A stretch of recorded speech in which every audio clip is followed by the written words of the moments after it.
अस्सलामुअलैकुम, this is me Zoya Khan.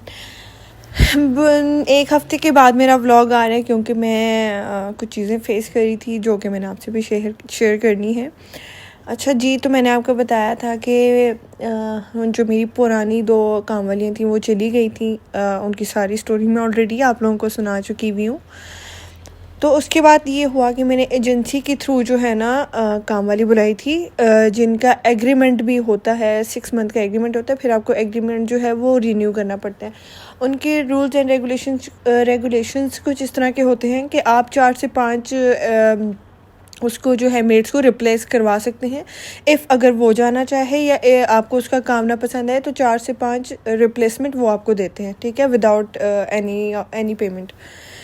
तो मरियम, जो लड़की मेरे घर थी उसका नाम मरियम था और 3-4 दिन उसने गुजारे बहुत अच्छे। बीच में हम ग्रोसरीज करने गए, उसने बहुत अच्छा काम किया, बहुत मेरी खिदमत की। मेरी आदत है कि मैं मसाज वगैरह करवाती होती तो वो उसको सारा बड़ा अच्छे से आता था, तो वो उसने बहुत अच्छे से किया। मतलब सारा घर उसने बहुत अच्छे से संभाला हुआ था और उसके हाथ में जायका भी था। खाना भी बहुत अच्छा बना लेती थी। काम का मुझे कोई मसला नहीं था, बिल्कुल कोई प्रॉब्लम नहीं थी। तो सब कुछ बिल्कुल ठीक चल रहा था। तो एक शाम का टाइम था, 4 दिन पहले ना हम बैठे हुए थे, चाय पी रहे थे ना, तो एकदम बेल हुई। तो क्योंकि मरीम शॉवर ले रही थी तो फिर मैं नीचे गई ना, तो बैरियर सिक्योरिटी वाले थे, उसमें एक फ़ीमेल और 2 जो थे वो मेल सिक्योरिटी गार्ड्स थे।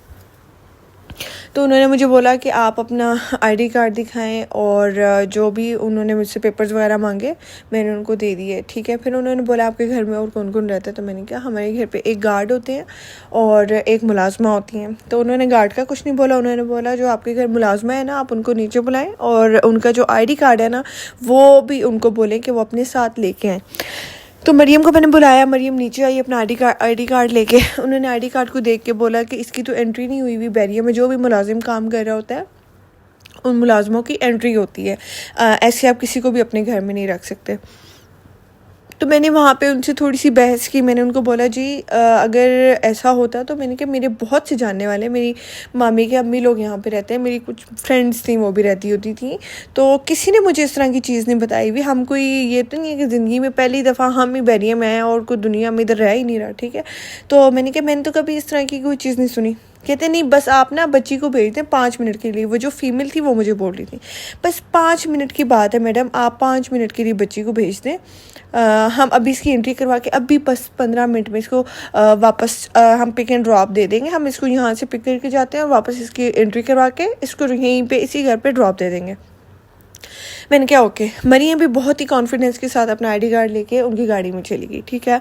आधा घंटा हो गया, 1 घंटा हो गया, मैंने उस सिक्योरिटी गार्ड को कॉल की। मैंने कहा भाई अभी तक बच्ची आई नहीं है, वो इस तरह किसी कहीं पे मैं उसको अकेला नहीं भेजती, तो आप जो है ना मुझे बताया बच्ची का भाई। कहते हैं वो जहाँ पहले काम करती थी ना उस घर के ओनर आए हुए हैं और मसला थोड़ा सा बढ़ गया, मैं आपको बताता हूँ। उसकी कॉल कट होगी।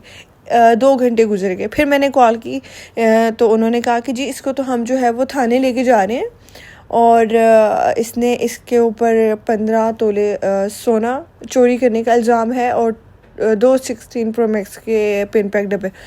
तो मैंने कहा अच्छा, मैंने इनको बोला कि ठीक है मैं सिक्योरिटी ऑफिस आती हूँ, मैं उनसे ख़ुद बात करती हूँ कि क्या बात है, किस तरह। मैं वहाँ पे गई तो वहाँ पे मरियम जो है वो रो रही थी, आंसुओं से ज़ारा कतार रोई जा रही थी। मैं गई, सबसे पहले मैंने उसको पानी दिया, उसको चुप कराया। आपको पता है सिक्योरिटी वाले या पुलिस वाले जो होते हैं ये बहुत ही बुरे तरीके से बात करते हैं, स्पेशली गरीबों से और इस तरह के तबके से बहुत बहुत बुरे तरीके से बात करते हैं। तो मुझे एक तो वो नहीं मुझसे हज़म हो रहा था कि भाई आपका जो भी मसला है आप बात किस तरह से करें। वो एंड ऑफ द डे एक फ़ीमेल है, ठीक है। मैंने उनको बोला आप इस तरह भाई क्यों बात करें, आराम से बात करें उससे जिस तरह वो उस लड़की से बात कर रहे थे मरियम से, सही है। फिर वो जो ओनर थे उन्होंने बोला नहीं ये जो है ना लड़की ठीक नहीं है, आप बाजी आप अपना घर बचाएं, आप देख लेंगे, हफ्ते बाद आप आई हुई होंगी, इसने ऐसे किया है, इसके हस्बैंड ने मुझे धमकियाँ दी हैं, ये वो सारी चीज़ें। मैंने कहा जो भी चीज़ें एक बात आराम से हो सकती है ना, ठीक है। और मैंने कहा अगर उसने इस तरह की चोरी की हुई होती तो वो इस तरह 40,000 पे लोगों के घरों में काम कर रही होती, पहली बात, ठीक है, उसके अकाउंट में तो फिर इसने बहुत सारे पैसे होते, तो उसको क्या ज़रूरत थी कि दोबारा इसी एरिया में आके इसी जगह पे काम करने की ताकि आप लोग इसको देख लें और इसकी ज़िंदगी हराम करें।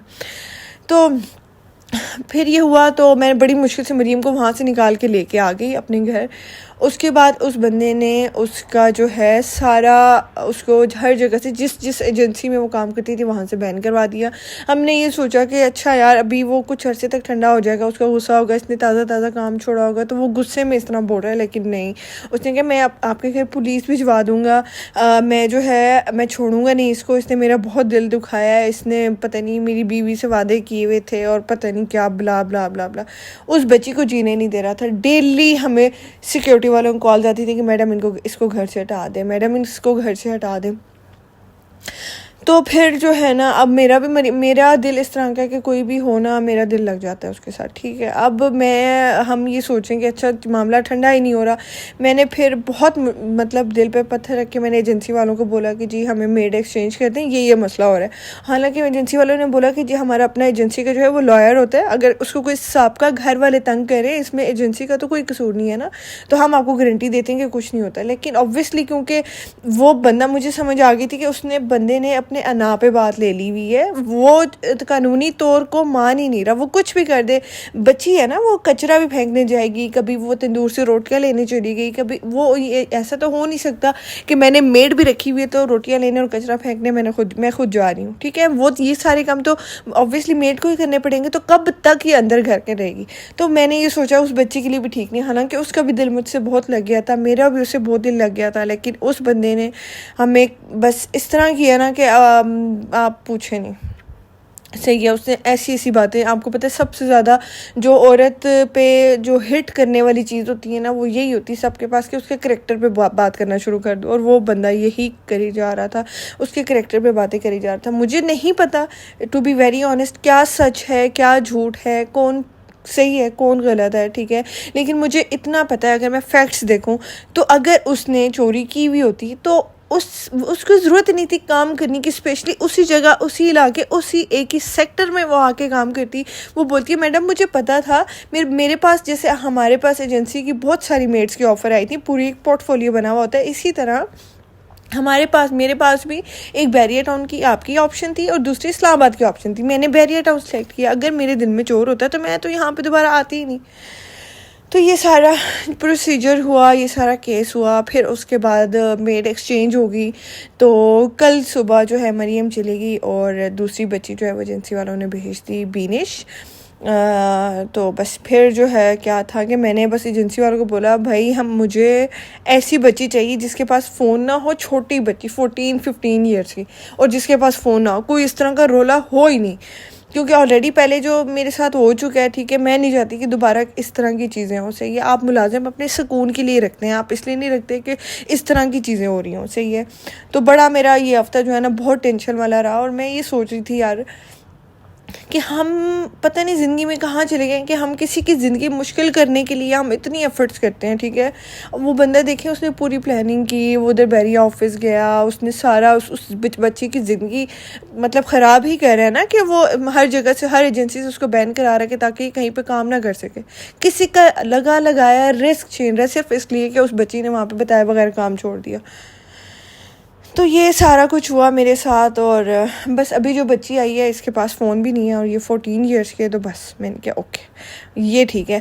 फिर मैंने उन एजेंसी वालों को बोला कि भाई अभी जो भी है ना, मरियम को आप अच्छे से काम दिलवाइएगा, इसका कोई कसूर नहीं है। मैंने अपनी तरफ से जो बोलना था मैंने एजेंसी वालों को भी बोल दिया। तो ये जी सारी स्टोरी थी, और बातों में मेरा आलू गोश्त भी तैयार हो गया।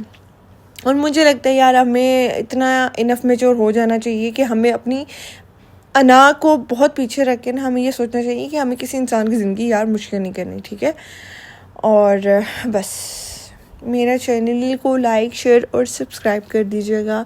मिलती हूँ मैं आपसे एक नए व्लॉग में, तब तक के लिए गुड बाय, बाय बाय। इतना मज़े का मेरा आलू गोश्त तैयार हो गया। Okay bye bye.